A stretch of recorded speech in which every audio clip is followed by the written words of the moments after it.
साधु साधु साधु। नमो तस्से भगवतो अरहतो सम्मा संबुद्धस्से। सर्वप्रथम उन तथागत भगवान बुद्ध जी को मेरा कोटि कोटि नमस्कार हो एवं मेरे आचार्य गुरुवर के चरणों में शत शत नमन हो। नमो बुद्धाय। आज हम आप लोगों को इस वैशाख बुद्ध पूर्णिमा के शुभ अवसर पर एक अद्वितीय, जिसके समान किसी और का जीवन नहीं है, मनुष्यों में उत्तम, पुरुषों में पुरुषोत्तम, उन तथागत भगवान बुद्ध जी का जीवनी कथा शुरू करने जा रहे हैं, जिनका जीवन बहुत सुंदर है, महान है। हम लोग सोच भी नहीं सकते हैं उनका जीवन गाथा इतना सुंदर था। इसे सुनने वाले आपका मन भी अत्यंत प्रसन्न हो जाएगा। इस जीवन गाथा को सुनने से बहुत पुण्य अर्जित होता है, क्योंकि ये जीवन कथा सुनने से मन पवित्र हो जाता है, दुख दूर होता है, परेशानियां दूर होती है। उनका जीवन असामान्य गुणों से भरा है, जो इस ब्रह्मांड में किसी और के जीवन में नहीं है। वैसा उन महान भगवान बुद्ध जी का जीवन गाथा, जीवन कथा शुरू करते हैं। ध्यान से सुनिए। सुनने के बाद आपका रोम रोम खड़ा हो जाएगा, मन प्रसन्न हो जाएगा, दिल अत्यंत प्रफुल्लित हो जाएगा, प्रीति से भर जाएगा। तो ये जीवन गाथा बड़ा ही अलौकिक है, अद्भुत है। तो शुरू करते हैं। ये जीवन कथा भी हम लोग कोई नहीं, स्वयं भगवान बुद्ध जी ही अपने मुख से बताएं, उनका जीवनी कथा। ये जातक अट्ठा कथा के शुरुआत में है, तो वही हम जीवन गाथा शुरू करने जा रहे हैं। ये उनका भगवान बुद्ध का जीवन, बुद्ध बनने के लिए जीवन गाथा का, जीवन कथा का शुरुआत अभी से नहीं, असंख्य, एक कल्प नहीं, एक कल्प के बारे में आप लोगों को पहले भी हम बता चुके हैं प्रवचनों में, कितना लंबा टाइम होता है। वैसा एक नहीं जिसका गणना नहीं कर सकते हैं, गिनती नहीं कर सकते हैं, उसे असंख्य कल्प कहा जाता है। वैसा असंख्य एक कल्प नहीं, असंख्य 20 कल्प के पहले शुरू हुई ये घटना। उस समय क्या हुआ, एक बेटा था, उसका एक माँ भी थी। बेटा का पिताजी मर जाता है। एक बार वो अपने माँ को अपने साथ लेकर के कहीं दूसरे देश जाते रहता है। नौका पर चढ़कर जाते समय क्या हुआ पता है? 1 दिन, 2 दिन, 3, 4, 5, 6 दिन तक नौका समुद्र में भली प्रकार से गया। 7वां दिन नौका में एक बड़ा छेद हो गया, नौका टूट गया, नौका डूब गया। सारे आदमी नौका की सब समुद्र का ग्रास बन गए, मृत्यु का ग्रास बन गए। वो जो कुमार था, वो जो लड़का था, वो भी वो तैरने आता था। वो तैरते रहते तुरंत अपनी माँ की ओर देखा, मेरी माँ कहाँ है? वो देखा मेरी माँ डूब रही है। वो तुरंत छपक करके तुरंत तैर करके अपनी माँ के पास गया। वो सोचा, मैं अपनी माँ को मैं मरने कैसे दे सकता हूँ? वे मेरी जननी है, इसने मुझे जन्म दिया है। वो तुरंत क्या किया, अपनी माँ को अपने कंधे पर ले लिया, ले करके जिस समुद्र में, जिस सागर में छोर नहीं दिखता है, किस ओर जाना है, किस ओर धरती है, वो दिखता नहीं, केवल पानी ही पानी दिखता है। उसी सागर में वो अपनी माँ को कंधे पर लेकर तैरना शुरू कर दिया। किस विचार से? एक ही विचार था, अपनी माँ का जान बचाना है। अपनी माँ का जान को बचाने के लिए वो अपना जान कुर्बान कर दिया। अपने जान को नहीं देख रहा, अपनी माँ को बचाना, ऐसा संकल्प ले लिया। अभी तैर रहा है, लहरों से टकराते हुए, प्रचंड प्रचंड तीव्र तीव्र हवा चलते समय भी, बहुत सारे तरंग उठते समय भी वो सारे तरंगों को, लहरों को चीरते हुए वो तैर रहा है। 1 दिन तैरा, 2 दिन तैरा, सोचिए, ना खाना ना पानी, पानी भी नमकीन है कैसे पी सकता है, परंतु वो एक ठान लिया था, मैं अपनी माँ को बचा कर रहूँगा। अभी तैरते तैरते गया, 6 दिन बीता। 7वां दिन एक ब्रह्मराज था, ब्रह्मलोक में अनागामी था। वो अनागामी ब्रह्म उसी समय बुद्ध के दुर्लभता के बारे में चिंतन मनन कर रहा था। उसी समय वो देखा एक व्यक्ति है जो सागर में सारे अपना प्राण को न्यौछावर कर अपनी माँ को बचाने का संकल्प ले 6 दिन से तैर रहा है समुद्र में। किस लिए? केवल एक वजह से, माँ को बचाने के लिए। वो ब्रह्मा सोचा, ये अगर बुद्ध बनने के लिए इसके मन में अंकुर डाल दिया जाए तो ये जरूर पूरा करेगा, बुद्ध बन सकता है, क्योंकि ये असामान्य व्यक्ति है, इसका संकल्प अनलिमिटेड है, असामान्य है, जो अपनी माँ को बचाने के लिए इतना मेहनत कर रहा है। वो ब्रह्म अपने शक्ति से उस व्यक्ति के मन में, उस बेटा के मन में वो विचार डाल दिया। उस ब्रह्म के अनुभव से तुरंत 7वां दिन छोर पर आ गया, धरती पर आ गया। माँ क्या किया, अपना बेटा को गले से लगा ली। अपने बेटे को गले से लगा करके माँ कहती है कि बेटा, तुमने आज मुझे बचाया है, बहुत मुश्किल से मुझे बचाया है, इसलिए बेटा जिस प्रकार तुम मुझे बचाए हो उसी प्रकार तुम इस संसार भवसागर में डूबे प्राणियों को भी बचाओ, मुक्ति दिलाओ, उसके लिए तुम बुद्ध बनने के लिए मेहनत करो। बेटा को भी आश्चर्य हुआ, अरे ये विचार तो मेरे मन में भी आया। उसी समय वो विचार समा गया था बेटा के मन में। तो वो थी शुरुआत घटना बुद्ध बनने के लिए। अभी हम आपको बुद्ध की जीवनी शुरुआत से बता रहे हैं, अद्भुत है। तो उसी समय वो विचार उसके अंदर चला गया, बैठ गया। इसके बाद क्या हुआ, अभी से असंख्य 4 कल्प और 1 लाख के पहले वही लड़का उस समय असंख्य 4 कल्प के पहले और 1 लाख कल्प के पहले एक राजघर में जन्म लिया, बहुत ही अमीर परिवार में। बड़ा होकर वो शादी नहीं किया, घर द्वार छोड़ तपस्वी बन गया। ध्यान समापत्ति उत्पन्न करके आकाश से जा सकता था, ऐसा ध्यान समापत्ति सिद्धि था उसके पास। एक दिन वो नगर में भिक्षाटन के लिए जा रहा था। जाते समय क्या हुआ, देखा गांव में कुछ बड़ा ही अद्भुत दृश्य है। वो नीचे उतरा, आसमान से पूछा क्या हो रहा है। गांव के लोगों ने बताया कि आज दीपंकर नाम का भगवान बुद्ध इस गांव में आ रहे हैं भिक्षाटन के लिए, भोजन के लिए, इसीलिए हम लोग सजावट कर रहे हैं। वो ऋषि बोला ऐसा तो मुझे भी कोई पाठ दीजिए, जगह दीजिए सजावट के लिए। गांव वाले लोग सोचा रही ये तो चमत्कार ही है, इसे कुछ थोड़ा मुश्किल वाला देते हैं, अपने चमत्कार से फड़क कर देगा, तुरंत कर देगा। गांव वाले लोग उसको एक कीचड़ भरा रास्ता को दिया, इसको तुम ठीक करो। वो ऋषि सोचा कि मैं तो इसे एक पल में अपने चमत्कार से तुरंत इस कचड़ा को हटा सकता हूँ, गंदा को दूर कर सकता हूँ, लेकिन नहीं, मैं अपने बाहुबल से मेहनत करके इसे पूरा करूँगा। वो क्या किया, चपड़ा से मिट्टी ले लेकर के उसी कीचड़ भरा पानी में डालने लगा। अचानक से चारों ओर शांति का वातावरण छा गया। भगवान बुद्ध आ गए, कंप्लीट भी नहीं हुआ इसका काम। अरे भगवान बुद्ध को कैसे हम कीचड़ भरे रास्ते से जाने दे सकते? नहीं नहीं, अभी भगवान बुद्ध करीब आ गए। वो क्या किया, तुरंत उसी कीचड़ भरे रास्ते पर लेट गया, कीचड़ में लेट गया। भगवान बुद्ध को बोला, हे भगवान, आप मेरे पीठ पर चढ़कर जाइए, आप कीचड़ में अपना कदम मत रखिए। भगवान बुद्ध चाहते समय उसके पीठ पर खड़ा होकर के एक भविष्यवाणी की उस समय, भिक्षुओं ये तपस्वी दिख रहा है, ये साधारण नहीं है, ये बुद्ध अंकुर है, भविष्य में होने वाला बुद्ध है। अभी से असंख्य 4 कल्प और 1 लाख कल्प के बाद भविष्य में गौतम नाम से यही बुद्ध बनेगा।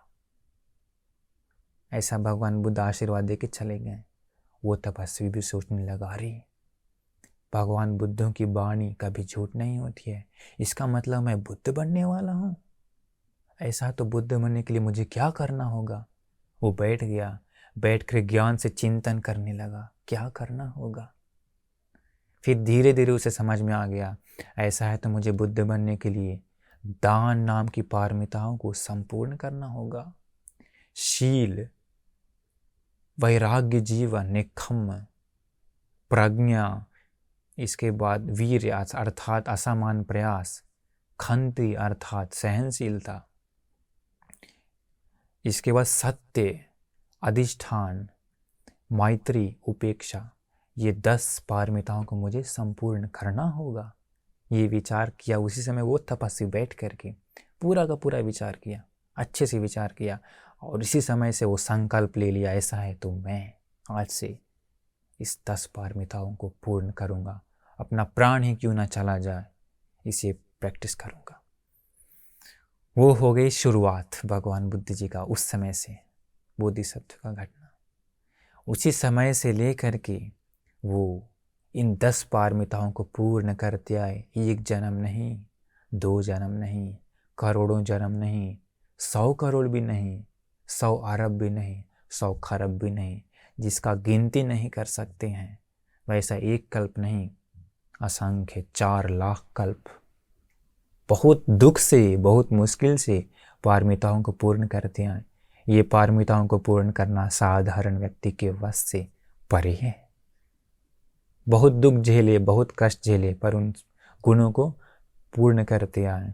उनको उसी संसार में दुख भी मिला, सुख भी मिला, लाभ भी मिला, अलाभ भी मिला, निंदा भी मिला, प्रशंसा भी मिला, परंतु उन सब के बीच अपने गुणों को धीरे धीरे धीरे धीरे धीरे प्रैक्टिस करते हुए, पकाते हुए आ गए।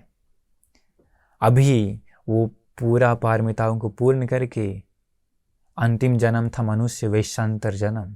उसी जन्म में अपना धन दौलत राजपाट सब कुछ दान दे करके, अपना बेटा पत्नी दान दे करके, धरती को हिला हिला करके दान दिए, और उसके बाद दूषित देवलोक में जन्म लिए।